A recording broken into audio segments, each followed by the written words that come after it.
believe that Jabu Zwane is already with us via Zoom to start giving us the important talk on emotional intelligence for success. Thank you so much for joining us, Jabu Zwane. Good evening and welcome to Prime Live. Good evening, Aisha. Thank you so much for having me. Thank you. You are most welcome. I believe we are having a very important discussion today. We'll be speaking about emotional intelligence for success. We cannot wait to hear all about it, so please do start. Oh yes, thank you so much for welcoming me. Yes, we are speaking about an all important topic of emotional intelligence. It is something that the World Economic Forum has actually ranked as the top 10 needed skills in the world. In fact, when you look at some of the researchers from the Carnegie University to Stanford to Harvard, this has been listed as one of the most critical skills for leadership, for maturity, for psychological well-being. And actually, was making me think about just especially when it comes to businesses, how in many businesses there's always a debate about whether it's IQ or whether it is emotional intelligence that is important. Of course, IQ being intelligence quotient. And unfortunately, what ends up happening is that because intelligence has been used as a measure most of the time and throughout history, especially throughout the time of industrialization, as the most crucial skill, then we find that people that then have high AQ tend to be put, especially in relation in leadership positions. But what has been coming out very, very clearly is that emotional intelligence is actually very important, especially for leadership success and in general to balance your intelligence. Because your intelligence is really about measuring, calculating, validating, analyzing, and being able to just make sense of the world as you see it linear. But when it comes to emotional intelligence, it is really truly about just understanding how you're functioning inside, how you're feeling, what causes you anger, what triggers you sometimes to get confused, to get anxious, what even leads to things like depression.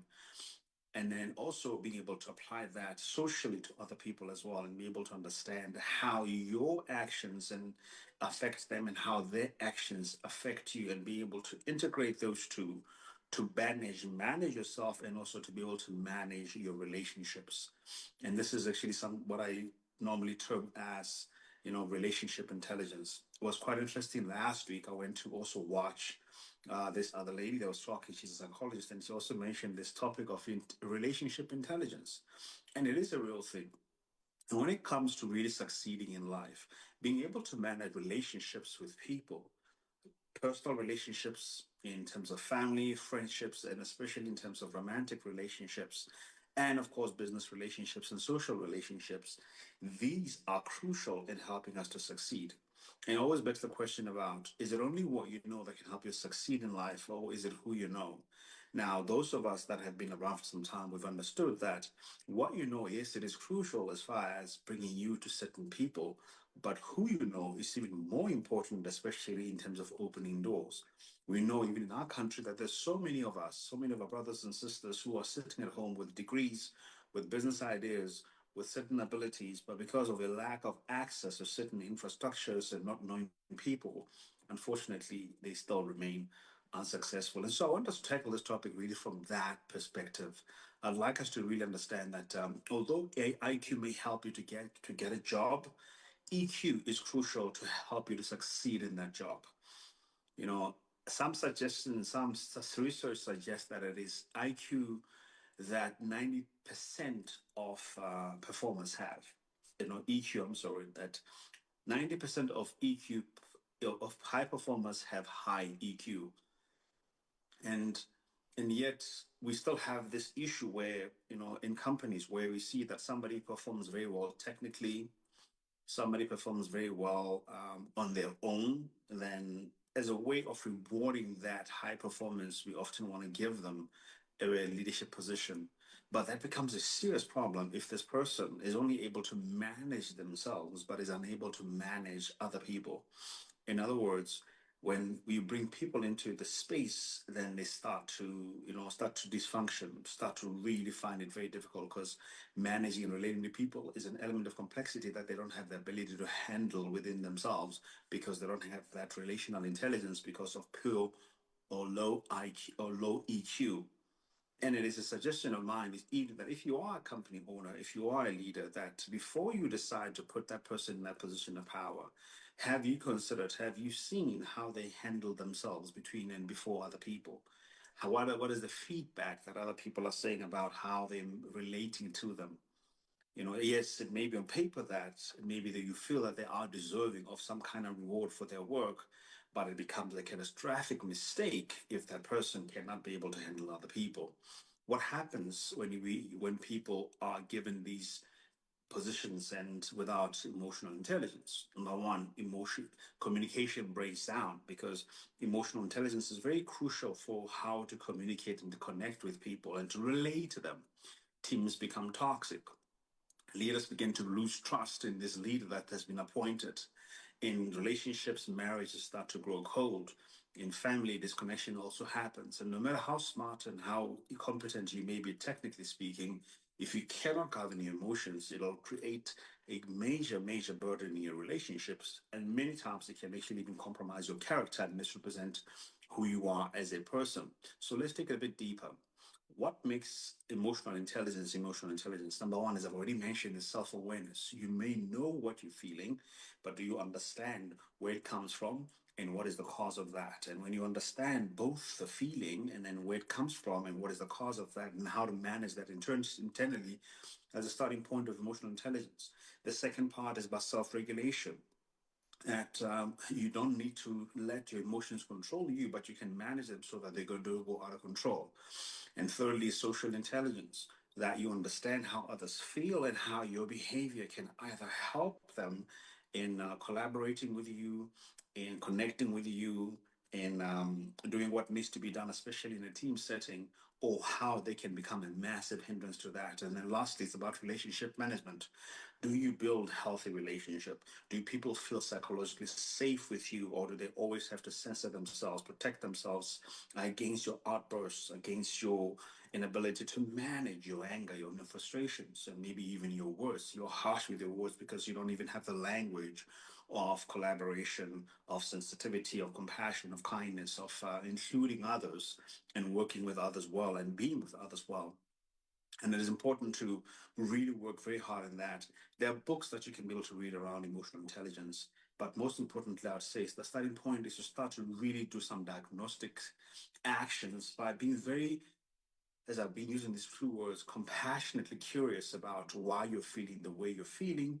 What is the cause of that? Is it relevant in the moment? Is it something that you should manage? And be very fascinated about why you're feeling the way you're feeling, and start to think about different options as far as how you could feel differently or see certain things differently. And then the second part of that is about mindset and mindsets, which are these structured categories of thinking that lead to an outcome whether we are aware of it or not. But if you don't understand the way that we're thinking, we also can find it difficult to understand the source of our emotions. Simple example would be, you think that something is terrible, you start to feel bad about it, and then it starts to affect your psychology, and then you start to act differently because of that. But if you manage your thinking right and you start to look at things from different angles and you apply a bit of critical thinking and you start to think, okay, maybe there are different alternatives, especially when something starts to really make you feel a certain way, you are able to focus on that thought.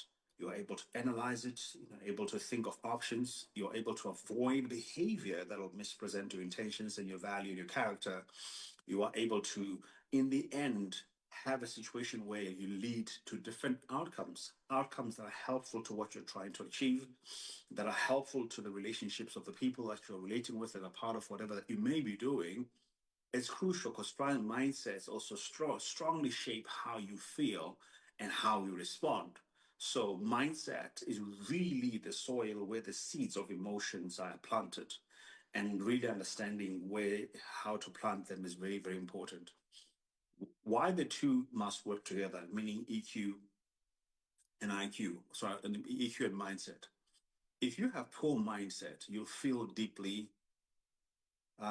You'll make wrong conclusions, and as a result, you'll feel the emotions that you should not be feeling. Many times we say, you know what, emotions are valid, so don't dismiss the emotions. Yes, emotions are valid, but sometimes emotions are not correct because they're premised on a wrong way of thinking. If, for example, when your manager confronts you about something that you have done wrong, and they're not even raising their voice, they're not even saying that you're wrong, but simply by virtue of confronting you, you start to become defensive because you feel being like you're being attacked.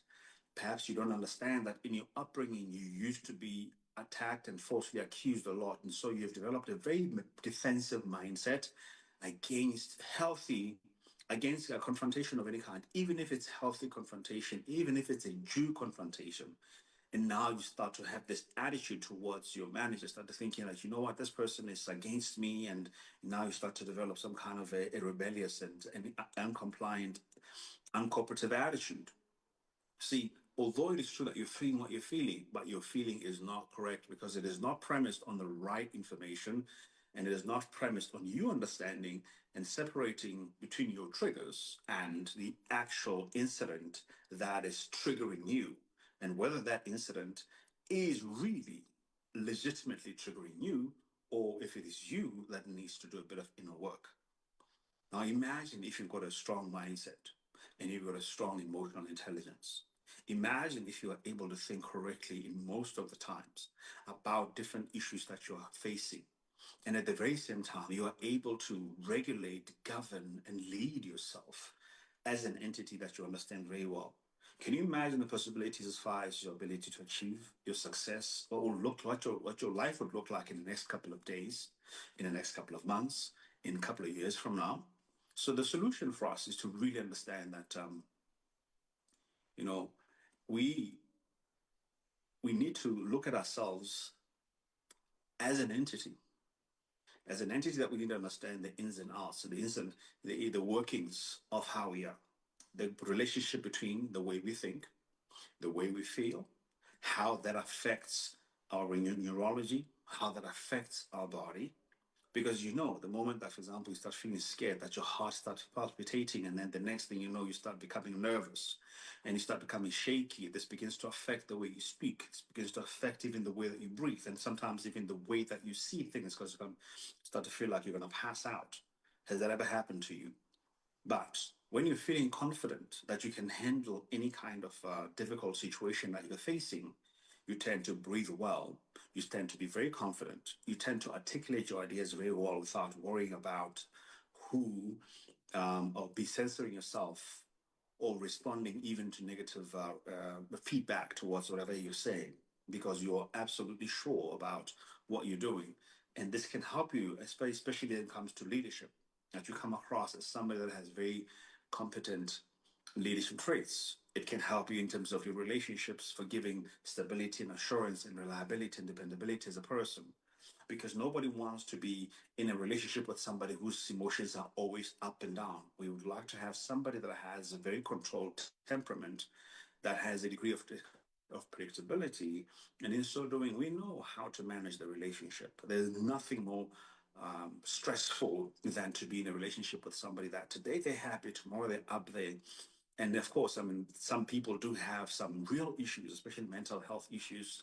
In fact, like your bipolar, for example, or any kind of chemical imbalances. Of course, those can happen.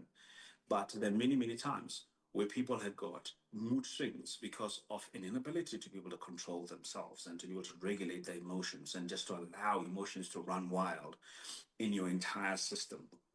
And allowing emotions to run wild is almost like having a very strong wind, let's say in a factory, and we don't even know where this wind is going, but it's just twirling around the factory, and then everybody's trying to work. But as they're trying to work, here comes the strong wind, and it blows that way, and it's everything is flying all over the place, and it creates massive amount of chaos. Nobody knows what is going to happen, and that is why it's important for us to regulate and to manage those emotions.